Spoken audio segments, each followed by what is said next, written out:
Welcome to While We Were Distracted, the podcast where we explore topics that often get overshadowed in the rush of daily life.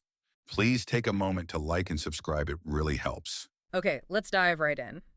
You might remember seeing it, that really unsettling hotel security video from 2016. Oh, yeah, the one CNN released. Yeah, Very hard to watch. exactly.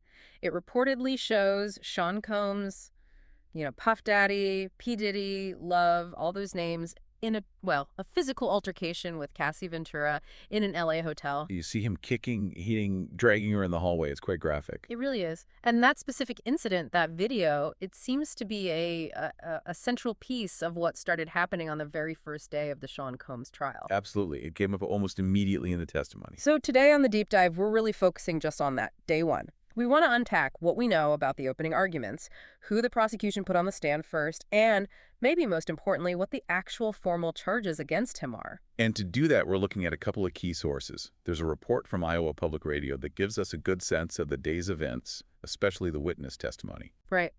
And we also have the official government letter, the document outlining the charges. It's case number 24 CR 542 for anyone tracking the legal specifics. That lays out the prosecution's case, legally speaking. So our aim here is, like always, to try and cut through some of the noise, give you a clear look at what actually happened on this really pivotal first day and what the prosecution is specifically alleging in those legal papers. Yeah, it's about understanding the foundation they're trying to build right from the start. Okay, so opening arguments. The Iowa Public Radio report confirms they happened. Now, interestingly, it doesn't give us the blow-by-blow of what each side said. Which isn't uncommon for initial reports. But those opening statements are crucial, aren't they? Absolutely. It's the first chance for both the prosecution and the defense to frame the narrative for the jury. Tell them what they think the evidence is going to prove. It's like their roadmap for the trial. Here's our story. Here's what you should watch out for. Exactly. So, while we don't have the specifics of what was said yet, we know that foundational stage took place. Right. It sets the stage. Let's move on to the first witnesses the prosecution called. The IPR report gives us some pretty significant details here. First up was a man named Israel Flores. Okay. And who is he?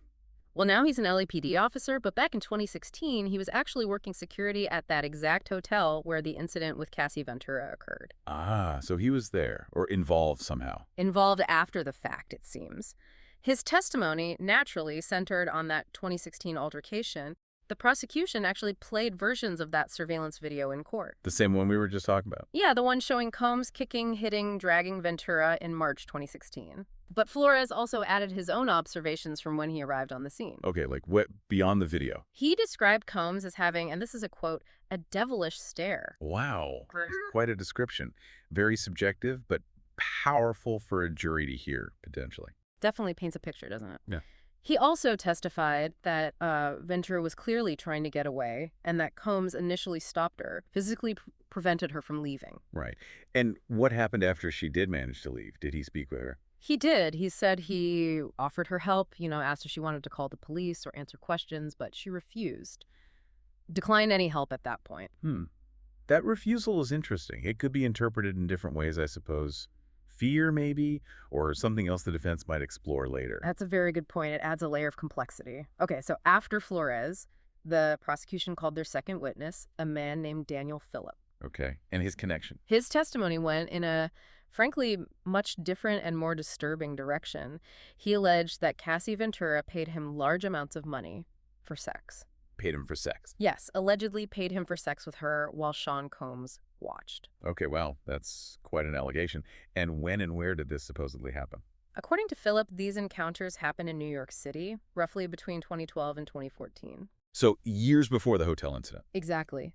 And the IPR report mentions he gave very graphic details about these encounters. Putting that kind of testimony out there on day one, that's a strong move by the prosecution. It immediately introduces themes of control, exploitation, maybe? It seems like it. And it didn't stop there. Phillip also claimed he personally saw Combs violently attack Ventura more than once during that same 2012-2014 period. He witnessed physical violence, too. Did he say why he didn't step in or report it? He did. He stated he didn't intervene because he was afraid. He said he feared for his own life. That claim of fear is significant. It addresses the potential question of why didn't you do anything? And also reinforces this narrative of Combs being, well, dangerous or intimidating. It definitely paints a picture of a very coercive and potentially frightening environment. Mm. Okay, let's shift gears slightly and look at the actual charges. This comes from that government letter, the indictment 24 CR 542. Right, the formal document. This is what the trial is legally built around. It lists Combs' aliases first, Puff Daddy, P. Diddy, PD, Love, standard stuff to identify the defendant clearly. Sure, given his public personas. Then it lays out a 3-count indictment. Count 1 is racketeering conspiracy. This allegedly ran from about 2008 right up until the indictment date, September 17, 2024. It's a RICO charge, essentially. Right, IKO. So the allegation isn't just about individual acts, but a pattern of criminal activity conducted through an enterprise. In this case, his businesses. Exactly. The letter alleges he used his Combs business empire to commit federal crimes, specifically highlighting sex trafficking and violence as part of that conspiracy. So linking his business activities to these alleged personal crimes. That's the core of our IKO charge. And count 2, sex trafficking. This is alleged to have happened from around 2009 through approximately 2018. And what are the specifics there? Trafficking usually involves force, fraud, or coercion for commercial sex acts. That's precisely what the letter details. It claims Combs lured women, often using false promises like romance, and then used force, threats, coercion to make them engage in sexual activity. For his benefit. Yes, including these events referred to as freak-offs. Freak-offs, what does the letter say those are? It describes them as sexual acts involving commercial sex workers, which Combs allegedly watched and often recorded. The letter claims these happened regularly from at least 2009, sometimes lasting days, involving multiple sex workers arranged by Combs or his associates. Okay, that's incredibly serious. Okay. And the coercion element, how was that allegedly applied? Several ways, according to the document. Providing controlled substances, it mentions ketamine, ecstasy, GHB allegedly to ensure compliance, perhaps even when people were incapacitated. Using drugs as a tool of control. And also physical, emotional, and verbal abuse. The letter actually points back to that March 2016 hotel incident as an example of physical abuse connected to one of these alleged freak-offs. Ah, so they're tying that specific event into this broader pattern of alleged sex trafficking coercion. Seems so. It also alleges financial and career control, threatening to cut off support like rent, cars, career help to keep people compliant. Leveraging his power and resources. That fits the pattern of coercion often seen in these types of cases. Then count 3, interstate transportation to engage in prostitution. This covers a similar time frame, roughly 2009 through 2024. So, alleging he moved people across state lines for the purpose of prostitution. That speaks to the alleged organization and geographic scope of these activities. Right. It suggests it wasn't just isolated incidents in one place. These 3 counts together, racketeering, sex trafficking, interstate transportation, paint a very grim picture. They do, and the government letter doesn't stop with just the counts. It includes additional allegations to provide context. Okay, like what else are they putting forward? They talk about a broader pattern of physical and sexual violence against multiple victims, use of force, threats, coercion, again, allegedly to maintain control, protect his reputation, and satisfy his own desires. So reinforcing the themes from the specific charges with claims of wider conduct. They also explicitly state they view him as a danger to the community and a potential flight risk, despite any defense offers regarding bail conditions. Flight risk is common in high-profile cases with significant resources, and the danger assessment is based on. It seems based on the pattern of alleged violence, but also mentions alleged obstruction of justice attempts to bribe security staff, like allegedly trying to pay $50,000 for the 2016 hotel footage. Ah, the hotel bribe attempt allegation. Yes, and threats or interference with witnesses. They mention alleged prior obstruction, contacting victims and witnesses with, quote, false narratives.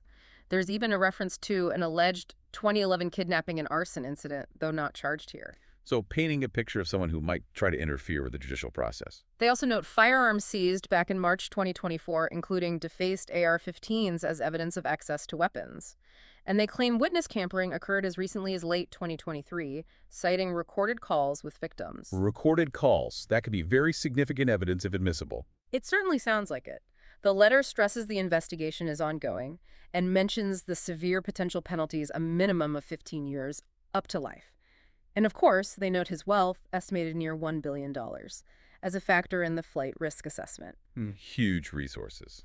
So a lot of context packed into that letter beyond just the 3 counts. Definitely. So, wrapping up what we know about day one. It was pretty intense. You had that dramatic testimony about the 2016 hotel incident from the security guard, Including that devilish stare detail. followed by Daniel Phillips' really disturbing account of alleged paid sexual encounters and witness violence. Right, and then layered on top of that, you have the formal indictment being unsealed, revealing these incredibly serious charges: racketeering, sex trafficking, interstate transportation for prostitution. The prosecution seems to be building a narrative right from the start of a long-running pattern. Abuse, coercion, control, and even alleged attempts to cover things up. It's a multifaceted case they're presenting, connecting different alleged behaviors over a long period. For anyone following this, that first day certainly provided a much clearer, albeit very unsettling, view of the specific accusations and the kind of evidence the prosecution plans to use. The graphic nature of the testimony against the stark legal charges is quite something. It really is. And it leaves you wondering, doesn't it, given just how much detail and how many serious allegations came out on day one alone, what does that tell you about how complex this trial might become, how long it might take? That's the big question, isn't it? And what else might come out? We've only heard from the first couple of witnesses. It feels like this deep dive has really just, started to scratch the surface of what's likely to unfold. Please take a moment to like and subscribe. It really helps.